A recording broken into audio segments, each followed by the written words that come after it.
Alhamdulillah, tidak pernah berhenti lisan kita memuji dan memuja Allah Subhanahu wa taala. Sebagai seorang muslim, kita sangat yakin dua rangkaian kata ini, alhamdulillah, adalah kalimat penghubung antara kita dengan Allah Subhanahu wa taala, dan Allah menjadikannya sebagai kalimat syukur atau berterima kasih kepadanya yang dengan janjinya jelas dalam surah Ibrahim, la in syakartum la azidannakum. Kalau kalian bersyukur maka pasti aku akan tambah. Dan tidak ada yang mengalahkan nikmat terbesar bagi seorang muslim dibandingkan nikmat Islam dan iman. Karena dengan itu dia mengetahui siapa pencipta alam semesta ini termasuk dirinya sendiri, kemudian kenapa dia diciptakan, apa tujuannya, mana yang boleh dia nikmati dan mana yang harus dia kerjakan selama dia hidup sampai ajal datang, dan mana yang tidak boleh. Semua itu terpandukan karena dia beriman kepada Allah Subhanahu wa taala. Dan nikmat terbesar ini harusnya selalu kita syukuri dan pertahankan. Belum lagi pernak-pernik yang lainnya dari makanan, minuman, kesehatan, kendaraan dan segala macam hal yang Allah Subhanahu wa taala bolehkan kita untuk menikmati dan juga syukuri selama itu halal. Oleh karena itu selalu basahi lidah dan bibir kita dengan kalimat alhamdulillah. Selanjutnya kita panjatkan salam hormat kita kepada manusia terbaik, manusia yang telah disempurnakan jalur nasabnya, fisiknya, ilmunya oleh Sang Pencipta Allah Subhanahu wa taala sebaik-baik suri tauladan. Tidak ada orang yang paling pantas dicontohin atau diciplak hidupnya dibandingkan manusia terbaik ini. Allah telah menutup risalah langit, tidak ada lagi nabi dan rasul setelahnya, dan juga Allah menjadikannya dan merupakannya sebagai pemimpin anak Adam. Mengucapkan satu kali salam hormat kepadanya akan dibalas dengan 10 rahmat Allah, dan rahmat Allah meliputi pengampunan dosa, peninggian derajat, pemenuhan kebutuhan dan solusi dari permasalahan-permasalahan hidup. Oleh karena itu sangat wajar setelah memuji Allah alhamdulillah kalau kita selalu mengucapkan salawat dan taslim kepada Nabi besar Muhammad sallallahu alaihi wa ala alihi wa sahbihi wasallam. Ketemu lagi teman-teman sekalian di kajian kita sebulan sekali membedah buku 40 amalan pelebur dosa yang ditulis oleh Syekh Mahmud Al-Misri. Kembali saya ingatkan diri saya dan teman-teman sekalian, dosa itu adalah racun kehidupan. Dosa dipelajari untuk dihindari dan bukan dipelajari atau diketahui untuk dicoba. Siapapun yang coba melakukan dosa, dalam bahasa lainnya pelanggaran, maka dia sangat dekat dengan konsekuensi hukuman. Di alam manusia juga begitu. Kita kalau kerja di satu perusahaan kemudian kita melakukan pelanggaran, maka berarti kita harus siap dengan konsekuensi hukuman yang sudah disiapkan. Berat ringannya tergantung daripada pelanggaran dia. Tapi intinya semua pelanggaran akan sangat dekat sekali dengan konsekuensi hukuman. Dan kita dianjurkan agar jangan menjerumuskan diri ke masalah itu, agar tidak kena hukuman. Apakah perusakan citra kita, apakah hilangnya fasilitas nikmat yang Allah berikan misalnya, atau berkurangnya iman sehingga kita jadi malas ibadah. Banyak sekali efek-efek dosa. Bahkan Ibnu Qayyim rahimahullah menyebutkan dalam buku beliau tentang ad-da' wa dawa, tentang penyakit dan obat-obatnya, beliau menyebutkan di situ puluhan bahkan ratusan efek-efek daripada dosa itu sendiri. Tapi kesimpulannya apa yang kami sampaikan tadi, dosa itu hanya akan mendatangkan masalah saja dalam hidup kita. Jadi kadang-kadang tidak disadari sumpeknya seseorang, sedihnya, ributnya rumah tangganya, permasalahan-permasalahan dia hadapi sebenarnya bermula daripada dosa yang dia lakukan. Allah Subhanahu wa taala datangkan peringatan-peringatan agar dia berhenti dan kapok sehingga tidak mengulanginya lagi. Kalau seandainya teman-teman sekalian Allah Subhanahu wa taala memberikan kepada kita fasilitas dan tidak memberikan solusinya, misal contoh kita diberikan syahwat. Laki-laki ingin mencium perempuan, ingin menatapnya, ingin memegangnya, ingin segala macam karena memang itu fitrah. Begitu juga dengan perempuan. Tanpa ini tidak akan ada populasi manusia. Andai saja Allah tidak hiasi kita laki-laki dengan syahwat, perempuan juga dengan syahwat saling suka, tidak mungkin kita mau tumpahin sperma kita, tidak mungkin juga dia mau menerima sperma itu sehingga dia hamil, gendong bayi sampai 9 bulan di perutnya dengan susah payah, melahirkan kadang-kadang harus mempertaruhkan nyawa misalnya. Tapi Allah berikan itu. Cuman Allah ajarkan kita caranya. Silahkan lampiaskan, tapi dengan cara yang bahasa agama kita nikah. Ya. Jadi Allah Subhanahu wa taala dengan kemahaadilannya memberikan kita solusi agar kita tidak melanggar. Yang tidak boleh adalah zina, gitu kan. Pelampiasan dengan tidak mengikuti syariat Allah Subhanahu wa taala. Pelampiaskan dengan halal, maka Allah berikan pahala yang besar. Sebagaimana sabda Nabi SAW, fi bid'i ahdikum sadaqah. Di kemaluan kalian ada pahala yang sangat besar. Para sahabat penasaran lalu mengatakan, ayati ahaduna ahlu walahu fihi ajr. Wahai Rasulullah, kami gauli istri kami dapatkan kenikmatan, kami masih dapat pahala. Kata Nabi SAW, ara'aitum law wada'tumu fil haram alakumul wizr. Tidakkah kalian lihat kalau kalian letakkan pada yang haram, maka kalian akan mendapatkan hukuman. Maka begitu juga kalau yang halal. Berarti memang kita dibolehkan, bukan tidak boleh. Cuma Allah perintahkan kita di 5 huruf yaitu halal, dan menjauhi 5 huruf yang lain yaitu haram. Jadi kita boleh nikmati. Begitu juga dengan masalah makanan, minuman, ya, pakaian, apa saja. Dibolehkan, silahkan berhias dengan pakaian terbaik misalnya, tapi dengan tutup aurat. Ya, pakai pakaian-pakaian yang santun. Allah mengatakan, wa libasut taqwa dzalika khair. Pakaian bertakwa, maksudnya mengikuti peraturan Allah, tidak memperlihatkan aurat adalah lebih baik, gitu kan? Allah mengatakan, ya bani Adam khudhu zinatakum inda kulli masjid. Hai anak Adam, ambil pakaian terbaikmu, penampilan terbagusmu pada saat kau sedang menuju ke masjid. Islam tidak pernah menyuruh kita pakai baju kumuh, sobek-sobek, kotor. Enggak. Allah Subhanahu wa taala memberikan kita alami gerah, enggak nyaman, dan setelah mandi kita merasa nyaman. Allah membuat kita kalau bau, ya maaf, lagi enggak enak, bau mulutnya, bau badannya, kita enggak nyaman, orang sekitar kita nyaman, tapi kalau kita wangi, kita bersih, kita percaya diri, janji-janji Allah SWT di surga semuanya bagus-bagus, istana bagus, pakaian bagus, makanan bagus, segala macam. Berarti Allah mau kita sebenarnya menikmati, kan gitu. Tapi Allah mau kita berada di 5 huruf tadi, halal. Silakan nikmati selama halal. Haram jangan. Nah, seperti yang haram ini maksudnya pelanggaran dosa yang sedang kita bahas, gitu ya. Jadi tidak ada gunanya orang melakukan perbuatan dosa karena hanya akan mendatangkan konsekuensi hukum dan juga ada solusinya. Bukan nggak ada solusinya. Ini sering kami sampaikan di dalam banyak pengajian. Di saat Allah haramkan babi, tapi kita butuh protein hewani. Allah ganti kok dengan sapi, dengan kambing, dengan ayam, dengan semua hewan air. Satu diharamkan, yang lain banyak halal. Allah larang kita minum khamr, minuman keras, memabukkan, narkotika nggak boleh. Allah kasih yang lain, ada air putih, ada susu, ada sirup, ada banyak minuman-minuman lain yang bisa, gitu kan. Nah, beda halnya kalau seandainya Allah nggak kasih kita solusi. Kita diberikan syahwat tapi nggak bisa lampiasin biologis. Kita diberikan keinginan makan daging tapi semua daging haram. Nah, di situ orang melanggar. Nah, ini semua yang halal itu teman-teman jauh lebih banyak daripada yang haram. Haram itu cuma sedikit sekali, segelintir saja, gitu kan. Sedikit yang Allah datangkan sebagai ujian saja. Oleh karena itu tidak perlu kita masuk ke alam dosa ini. Kita usahakan agar meninggalkannya karena toh kita mendapatkan solusi-solusinya. Nah, di buku kita ini kita sedang membahas, disusun oleh Syekh Mahmud, 40 amalan pelebur dosa. Artinya bagaimana kalau seandainya saya sudah terlanjur punya dosa-dosa yang lalu. Bagaimana caranya membersihkannya? Kita sudah membahas kurang lebih 6 poin, ya. Terakhir kemarin kita menjelaskan tentang azab kubur dan kengerian, juga kesulitan berat pada hari kiamat, ya. Sekarang kita masuk yang ke-7, ya. Seingat saya yang ke-7, ya. Kita masuk syafaat orang yang Allah izinkan memberi syafaat pada hari kiamat, ya. Ini akan kita bahas dan kita akan gabungkan dengan ke-8, yaitu ampunan Allah yang Maha Penyayang tanpa melalui syafaat. Namun kemungkinan besar kita akan masuk ke poin ke-7 saja karena ini aja sudah bahasnya panjang sekali.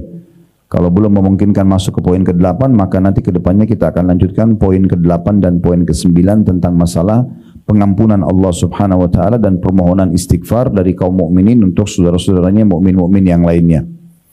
Baik, di sini penulis tidak mengangkat satupun dalil, tapi beliau memberikan poin nomor 7, syafaat orang yang Allah izinkan memberi syafaat pada hari kiamat. Oleh karena itu full pada kesempatan ini, syarah atau penjelasan akan kami sampaikan tentunya dari kumpulan beberapa tulisan para ulama berhubungan dengan masalah ini. Baik teman-teman sekalian, sebelum jauh kita bahas tentang masalah syafaat, makna syafaat, syafaat itu dari mana, siapa yang bisa memberikan syafaat, jenis-jenis syafaat itu, kapan terjadi syafaat itu semuanya nanti akan kita rincikan panjang lebar insyaAllah. Perlu saya sampaikan bahwasanya salah satu, karena di sini dikatakan syafaat orang yang Allah izinkan memberi syafaat pada hari kiamat. Perlu kita garis bawahi bahwasanya salah satu rukun iman kita, yang kelima adalah iman kepada hari kiamat. Iman kepada hari kiamat ini satu paket teman-teman sekalian. Satu paket. Satu paket maksudnya dari prosesi kematian, Ya mungkin tidak asing, selalu terjadi setiap hari kematian, baik itu dari kerabat kita, teman-teman, tetangga, segala macam, pasti. Dan kita semua juga sedang menuju ke liang lahat masing-masing. Kita tinggal nunggu siapa yang jatuh ke liang lahat itu duluan. Itu pasti. Karena Allah mengatakan kullu nafsin dha'iqatul maut, semua jiwa pasti akan mati. Dalam ayat yang lain, aina ma takunu yudrikumul maut walau kuntum fi burujin musyayyadah. Dimanapun kalian berada, tetap mati akan datang kepada kalian walaupun kalian berada di sebuah bangunan yang kokoh. Kemudian setelah itu ada prosesi alam barzah, semua ruh akan sampai ke alam barzah, baik itu dikubur di tanah atau tidak dikubur di tanah. Seperti kasus orang yang meledak di pesawat, tenggelam di lautan, dimakan jasadnya oleh ikan, gak ditemukan satu potong pun misalnya, semua tetap akan sampai ke alam barzah. Dan di sana hanya ada taman dari taman surga atau lubang dari lubang neraka. Setelah itu prosesi kebangkitan, di mana akan ditimbang amal pada hari kiamat.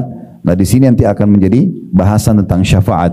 Ya, pada saat itu Allah mengatakan, "Faman ya'mal mithqala dzarratin khairan yara." Siapa yang berbuat seperti biji sawi dari kebaikan akan diperlihatkan. "Wa man ya'mal mithqala dzarratin syarran yara." Siapa yang berbuat seperti biji sawi dari keburukan juga akan diperlihatkan. Beruntunglah orang yang memang nanti akan lebih berat amal soleh daripada dosa-dosanya. Kemudian setelah itu ada surga dan neraka. Dan kita akan membahas di prosesi yang ketiganya, yaitu nanti pada saat kebangkitan pada hari kiamat. Nah ini yang dimaksud dengan nanti ada syafaat. Dan memang kita sangat butuh sekali dengan syafaat ini. Syafaat ini diterjemahkan oleh para ulama dengan definisinya. Ya. Kalau syafaat itu sendiri diambil dari kata-kata syafa'a yashfa'u, ya, yang berarti sebenarnya lawan daripada al-witru atau ganjil.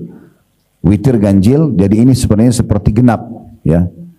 Kalau kita lihat dalam firman Allah Subhanahu wa taala dalam surah Al-Fajr, di saat Allah Subhanahu wa taala menjelaskan tentang keutamaan Idul Adha dan 10 hari pertama, ya. 10 malam sebelum Idul Adha tersebut dan hari ke-8 dan hari ke-9-nya. Di 3 ayat pertama surah Al-Fajr, surah nomor 89 ayat 1 sampai ayat 3. Bismillahirrahmanirrahim. Wal fajr, demi subuhnya Idul Adha itu, kejar solatnya dan berkurban setelahnya. Walayalin ashr, dan kejarlah 10 malam berturut-turut sebelum subuh Idul Adha itu. Sebagian ulama mengatakan dari sumpah Allah dalam surah Al-Fajr ini menandakan 10 awal bulan Zulhijjah lebih afdal daripada 10 terakhir Ramadan. Kita sekarang ada Ramadan, 10 terakhirnya ada Lailatul Qadar.